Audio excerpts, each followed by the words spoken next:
Do you read lots of comics? Me too.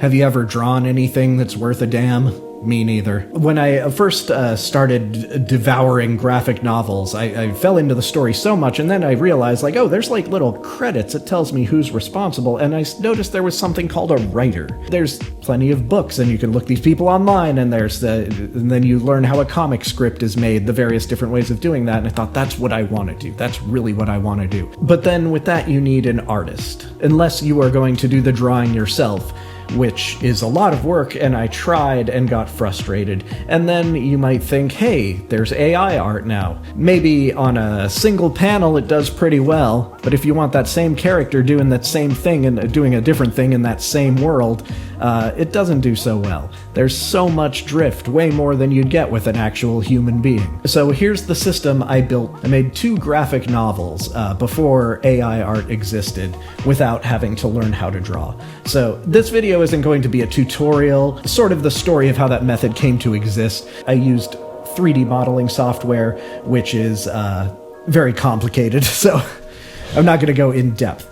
But what I'm assuming is that you have a story to tell, that you want to make comics, and the art is your pain point, as I think it is for a lot of people. When I was developing this method, this is years before generative AI was a thing, I had this idea that's been formulating ever since about a comic software that would really help people like me, and I'm still in the process of developing that. I'm documenting that in another series of videos if you want to get more technical. For most of my professional life, I worked in bookstores, so I of course had access to lots of comics and art books. So I'd buy these art books and I practiced drawing. I took Udemy courses, I could draw a box. And of course with practice I improved, but I did not enjoy it at all. I just wanted to get to this end result so bad. But I had this realization that real artists enjoy the boring stuff. Real artists don't need to be told to do all these exercises. These exercises were developed for those of us who aren't inherently artists.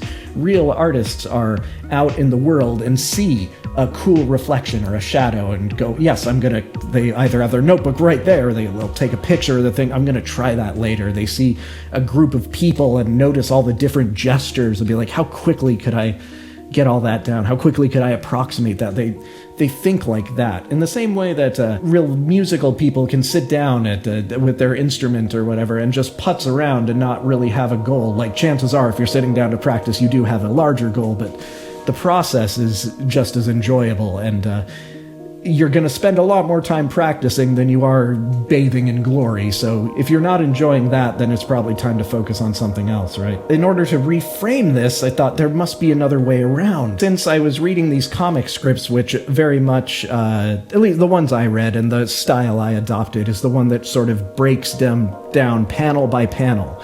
You are describing what's in the panel, who's there, what they're doing, and then you describe the actions and the caption or sound effects or the dialogue, whatever else is in there. And so it occurred to me that a panel is like a shot, so it's a composition. You need a character, you've got settings, props, you need an angle, you need your kind of lighting idea. Well, how are people going about doing this? How do people make these like animations? How do people make these computer games? And then I stumbled into the world of 3D modeling software. I further expanded this kind of shot idea to, it's akin to playing with toys, which is you get your set and you get your action figure and you pose them, and then you take your screenshot, you repose them, and that's your panel, and that's your next screenshot, and so forth and so on. So I thought maybe I could do it that way. And so once you're doing it that way, continuity is free. You don't have to remember anything about your set. You're like, nothing moves unless you move it. I think Blender is a very common entry-level one. And I say entry-level not in terms of quality. Like, people make amazing videos, like photorealistic videos with Blender that are technically animations, but you're just like, wow, that's crazy. And this was even before generative AI was a thing. People were doing this. Blender is free, but most of the stuff you need to really make it work is not. They have a marketplace called Superhive where you can get the human generator, and that comes, in order to get things for that, you've got to buy outfits, or you could learn how to sculpt and make them yourself.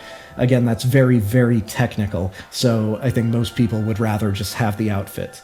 Unreal Engine, again, is free. It might even be more of a learning curve. They have the Epic Games Marketplace. They give loads of free stuff away every month, so it's worth it to get that.